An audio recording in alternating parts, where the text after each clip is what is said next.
SSC 28 বছর শিক্ষার্থীরা অর্থাৎ এখন যারা ক্লাস 9-এ আছো, তোমাদের মধ্যে অনেকেই ফিজিক্সকে ভয় পাও।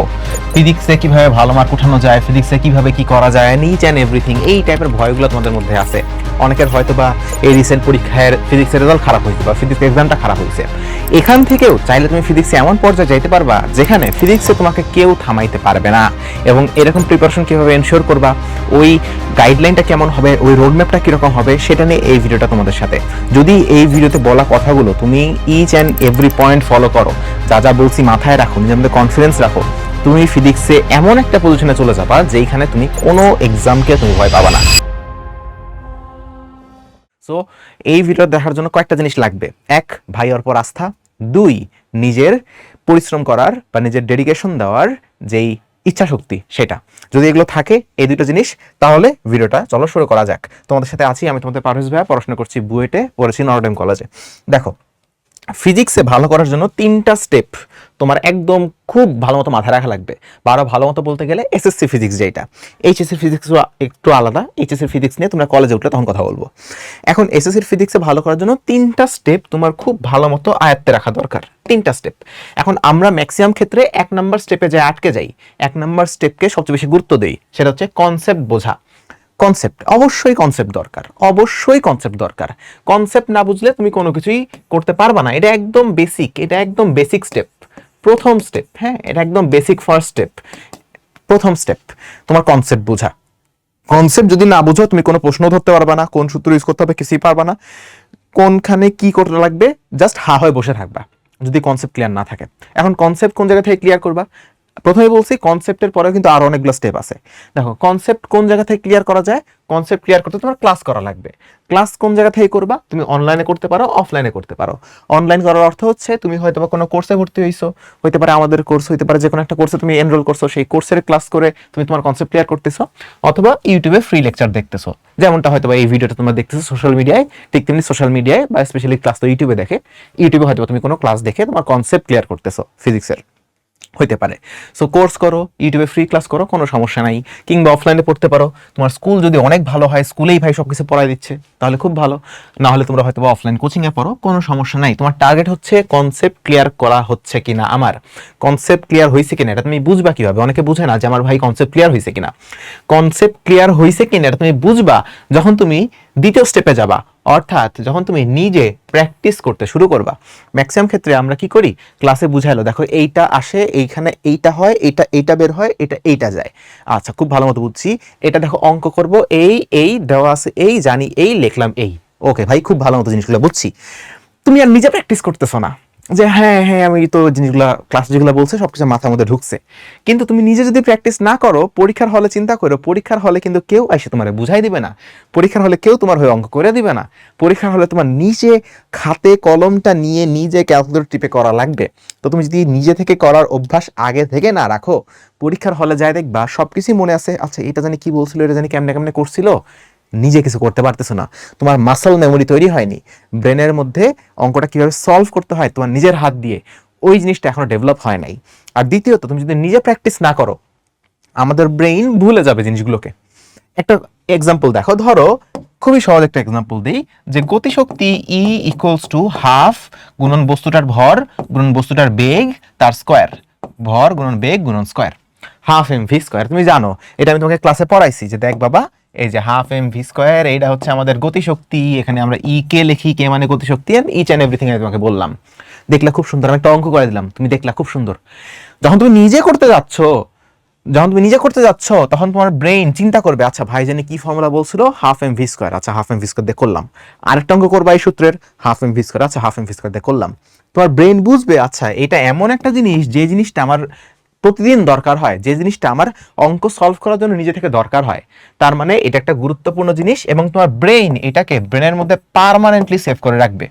সো এই ফর্মুলা তুমি আর কখনো ভুলবা না, এই ফর্মুলা কোথায় ইউজ করতে হয় তুমি আর কখনো ভুলবা না, পরীক্ষার হলে যায় তুমি এটা ইউজ করতে পারবা। এবং এই ফর্মুলা যে ইউজ করা লাগবে, এইটা বুঝতে পারাই হচ্ছে এই ফর্মুলার কনসেপ্ট। কনসেপ্ট জিনিসটা এইটাই। কনসেপ্ট জিনিসটা এমন না যে কেন হচ্ছে, কিভাবে হচ্ছে, সব কিছু আমি বুঝে যাবো, সব কিছু কেউ কখনো বুঝে না।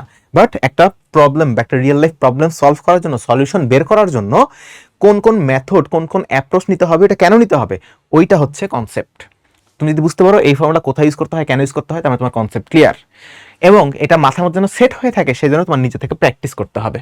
ওকে, তুমি নিজেকে প্র্যাকটিস করতেছো, তাহলে এটা তোমার মাথার মধ্যে সেট হয়ে যাবে। আর তুমি নিজে প্র্যাকটিস করো নাই, ক্লাসে আমি এটা বলছি, তুমি দেখছো ও মাই গড ফ্যান্টাস্টিক, এবং তুমি এটা নিজে প্র্যাকটিস করো নাই, তাহলে তোমার ব্রেইন মনে করবে আচ্ছা এই যে এরকম একটা জিনিস বলছিল, আমার তো এটা কখনো কোথাও লাগে না, ওই যে ক্লাসে একবার দেখাইছিল, ক্লাস তো শেষ, আমার তো লাগবে না, এইটা তাহলে আমি ডিলিট করে দিই। সে তখন এটা ডিলিট করে দেয়।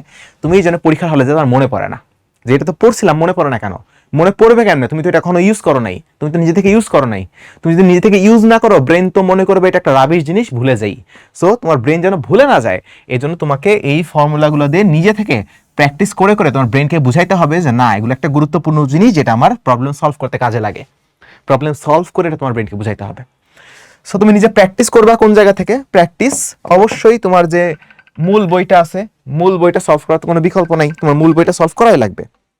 মূল বই সলভ করতেছো, আর মূল বই তেমন একটা কিছু নাই, হালকা পাতলা, ওটা সলভ করতে তোমার প্রিপারেশন হবে না।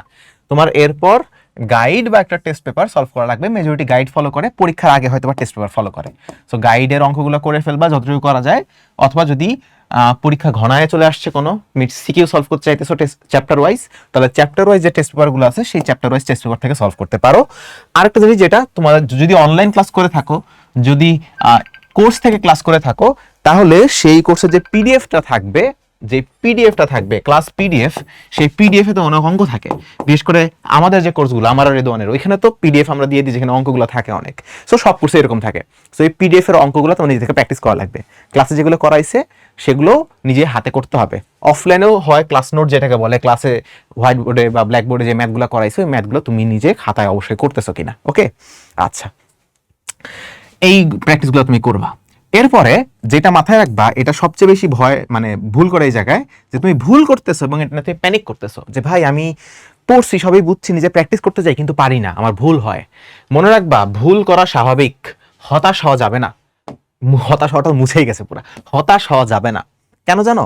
কারণ প্রত্যেকটা মানুষ ফিজিক্স করার সময় ভুল করছে। এভরিওয়ান ফিজিক্সে ভুল করে। যে সাঁতার শিখতেছে, সে প্রথমে পানিতে লাফ দিয়ে সাঁতার শিখে যায় নাই, সে অনেক ভুলভাল কাম করছে, যার ফলে সে ডুবে যেতে লাগছে, একজন এসে তাকে ধরছে, আবার সে করতে লাগে ভুল করছে, আবার ডুবে যেতে লাগছে, এখন তাকে ধরছে, ভুল করতে করতে সে শিখছে। একটা বাচ্চা যখন দৌড়ানো শিখে, সে এমন না যে জন্মাইছে পেট থেকে বের হইছে হঠাৎ করে একদিন দৌড় দেওয়া শুরু করছে, এমন হয় না। সে উঠার চেষ্টা করে, পড়ে যায়, আবার উঠে পড়ে যায়, আবার উঠে আবার পড়ে যায়, আবার সে উঠে, হাঁটা শিখে, দৌড়তে যায়, পড়ে যায়, তারপরে সে আস্তে আস্তে দৌড়ানো শিখে।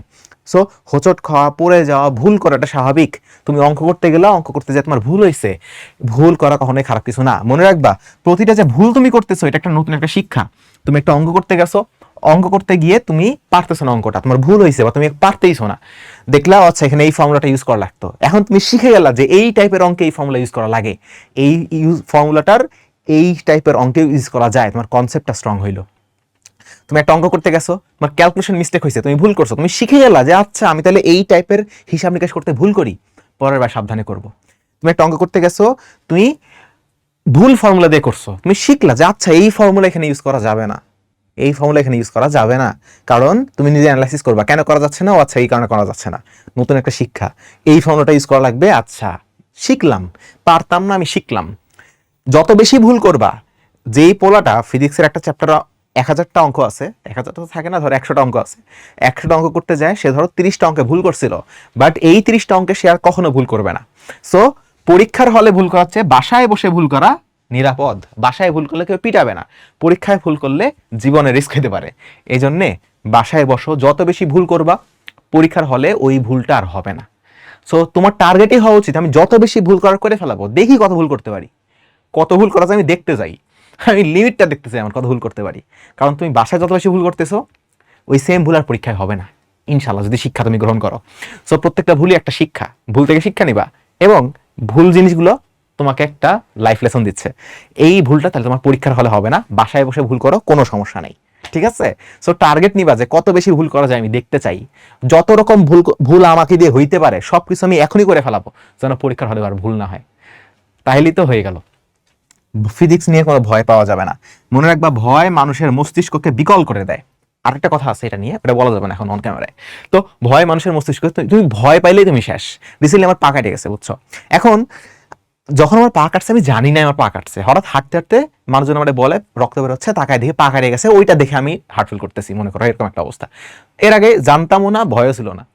যখনই দেখছি জিনিসটা জানতে পারছি তখনই আমার ভয় শুরু হয়েছে, তখনই আমি মনে করো আত্মরা অবস্থা। এই জন্যেই তোমার ভয় পাওয়া যাবে না, ডিলিট ভয়, ফেয়ার, এই জিনিসটা ডিলিট, তাহলেই হবে। তো যদি ফিজিক্সের এমন কোনো কোর্স চাও যে ভাই আমাকে ফিজিক্সের একটা কোর্সের কথা বলেন যেইখানে করলে আমার এই সবগুলো স্টেপ ক্লিয়ার হচ্ছে, কনসেপ্ট ক্লিয়ার হচ্ছে, প্র্যাকটিস কোথায় কীভাবে করবো, আপনার এই গাইডলাইনগুলো আমি পাবো, তাহলে আমি তোমাকে অবশ্যই সাজেস্ট করতে পারি রেদওয়ান মেথডে। রেদওয়ানের এবং আমার যে ফিজিক্স কোর্সটা আছে সেই ফিজিক্স কোর্স, এটা এখন ফিজিক্স কোর্সের ভিতরেই আছি। সো কই গেল কোর্স, বন্ধু বন্ধু বন্ধু বন্ধু কোর্স কই, এই যে এই ফিজিক্স কোর্সটা ক্লাস 9 এর তোমাদের যে ফিজিক্স কোর্সটা আছে, এখানে রেদওয়ানের পাশাপাশি আমিও ক্লাস নেই, দুজনেই আমরা ক্লাস নেই, দুজনেই আমরা এখানে পড়াই। স্টার্ট লার্নিং এ যাবা, কোর্সে যুক্ত হবা, যুক্ত হয়ে স্টার্ট লার্নিং এ যাওয়া, লার্নিং এ যায় তুমি যেই ধরনের ক্লাস করতে চাও, আমাদের যে লাইভ ক্লাস আছে, আর্কাইভে ক্লাস আছে, লাইভ ক্লাসগুলো যদি ঢুকো এখানে তুমি সবগুলো লাইভ ক্লাস ওয়েবসাইটে সাজানো হিসেবে পেয়ে যাবা। যেমন যদি চ্যাপ্টার 5 আমি রিসেন্টলি পড়াচ্ছি, চ্যাপ্টার 5 যদি যাও, চ্যাপ্টার 5 যায় সবগুলো ক্লাস তুমি এখানে যাবা, কিছুই না, জাস্ট ওয়াচ নামে ক্লিক করবা, ক্লাস করবা সবগুলা ক্লাস। আর যদি লাইভে ক্লাস করো, ফেসবুক গ্রুপে লাইভ ক্লাস হয়, তুমি লাইভ ক্লাসে জয়েন করতে পারো, ঠিক আছে। তারপরে এইখান থেকে টাইনে টাইনে দেখলা, ধরো ক্লাসের পিডিএফটা ডাউনলোড করে নিলা এখান থেকে, ধরো পরবর্তী লেকচারগুলোও দেখলা এখান থেকে, এখানে এসে দেখো পিডিএফটাও এখানে আছে, লেকচার শিট ডাউনলোড করে নিলা, এটা তুমি নিজে থেকে প্র্যাকটিস করলা, সব কিছুই এখানে আছে। এখানে ইচ অ্যান্ড এভরিথিং যা যা তোমার দরকার সব কিছুই এই কোর্সের মধ্যে থাকবে। কোর্সটা তোমরা চেক আউট করতে পারো, কমেন্টে অ্যান্ড ডিসক্রিপশনে সব জায়গায় লিঙ্কটা থাকবে। ওকে, ভালো থেকো সবাই। আর ফিজিক্স নিয়ে ভয় পাওয়া যাবে না, ফিজিক্স ইজি একটা জিনিস যদি মেথডগুলো ফলো করো। আল্লাহ হাফেজ।